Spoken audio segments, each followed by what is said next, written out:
Nirmala convent చిత్రంతో టాలీవుడ్కి entry ఇచ్చిన Tollywood senior నటుడు శ్రీకాంత్ అన్నుడు రోషన్ మేకా పెళ్లి సందడి మూవీతో హీరోగా మారాడు. తొలి సినిమాతోనే నటుడుగా మంచి మార్కులు సంపాదించుకున్న బాక్సాఫీస్ వద్ద ఆ సినిమా ఆశించిన స్థాయిలో ఆడలేదు. దీంతో కాస్త గ్యాప్ తీసుకొని పీరియాడిక్ ఫిల్మ్ ఛాంపియన్స్తో ప్రేక్షకుల ముందుకు వచ్చాడు. ఇప్పటికే ఈ చిత్రం నుంచి విడుదలైన పాటలకు, ట్రైలర్కు ప్రేక్షకుల నుంచి మంచి స్పందన లభించింది. దానికి తోడు ప్రమోషన్స్ కూడా గట్టిగా చేయడంతో ఛాంపియన్స్పై హైప్ క్రియేట్ అయింది. భారీ అంచనాల మధ్య వచ్చిన ఈ చిత్రం ఎలా ఉంది, రోషన్ ఖాతాలో హిట్ పడిందా లేదా అని రివ్యూలో చూద్దాం.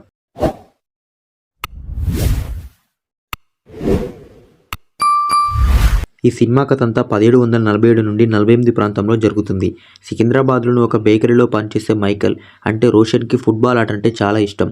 ఈ ఆటతోనే ఎప్పటికైనా ఇంగ్లాండ్కి వెళ్ళి అక్కడే సెటిల్ అవ్వాలనుకుంటాడు. ఓసారి ఇంగ్లాండ్కి వెళ్ళే అవకాశం వస్తుంది. కానీ అతని తండ్రి చేసిన ఓ పని వల్ల వెళ్ళలేకపోతాడు. దొంగ మార్గాన ఇంగ్లాండ్కి వెళ్ళాలనుకుంటాడు.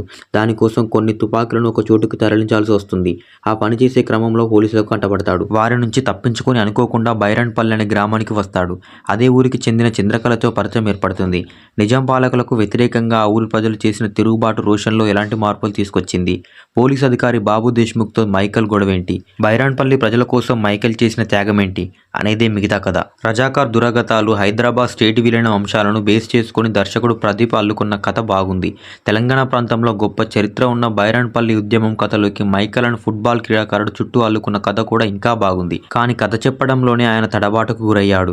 ఫస్ట్ హాఫ్లో కథను సాగదీసి చెప్పడం, ఇంటర్వెల్ ఎపిసోడ్ కోసమే సినిమాను రొటీన్ రెగ్యులర్గా సన్నివేశాలను రాసుకొని నడిపించిన విధానం సినిమా వేగానికి పూర్తిగా బ్రేక్ వేసింది. సినిమాలో ఇంటెన్సిటీని కొంత మేరకు ఫస్ట్ హాఫ్లోని కొన్ని సీన్లు అడ్డంకిగా మారాయి.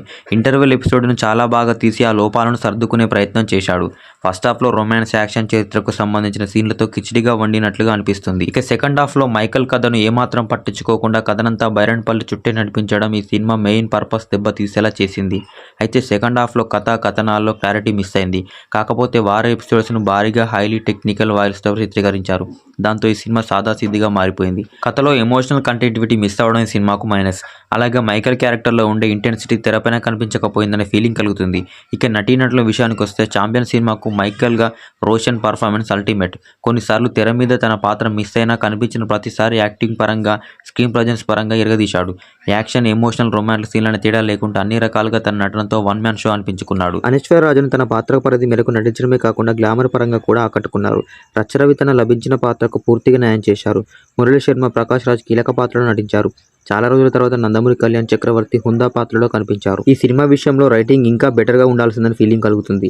అలాగే సాంకేతిక అంశాలు బలంగా ఉండడం వల్ల చాలా లోపాలు కనిపించకుండా చేశాయి.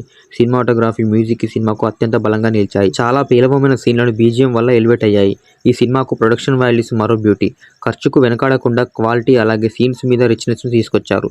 కాస్త కంటెంట్ మీద జాగ్రత్తలు తీసుకొని ఉంటే వైజెన్సీ మూవీస్లో మరో బెటర్ సినిమా అయి ఉండేది. టెక్నికల్గా సౌండ్గా ఉందే కానీ కంటెంట్ పరంగా రిచ్నెస్ లేకపోవడం మైనస్. సెకండ్ హాఫ్లో రజాకార్ సినిమా మరో వెర్షన్ చూస్తున్నామా అనే ఫీలింగ్ కలుగుతుంది. ఈ సినిమాను కేవలం రోషన్ కోసం, టెక్నికల్ వాల్యూస్ కోసం ఓసారి చూడవచ్చు. ఇది ఓన్లీ నా అభిప్రాయం మాత్రమే. మీరు కూడా ఛాంపియన్ మూవీ చూస్తుంటే మీకు ఎలా అనిపించిందో కామెంట్ చేయండి. అలాగే టోటల్ రన్ టైంలో ఛాంపియన్ మూవీ ఎంత కలెక్ట్ చేస్తుందని మీరు అనుకుంటున్నారో కూడా కామెంట్ చేయండి.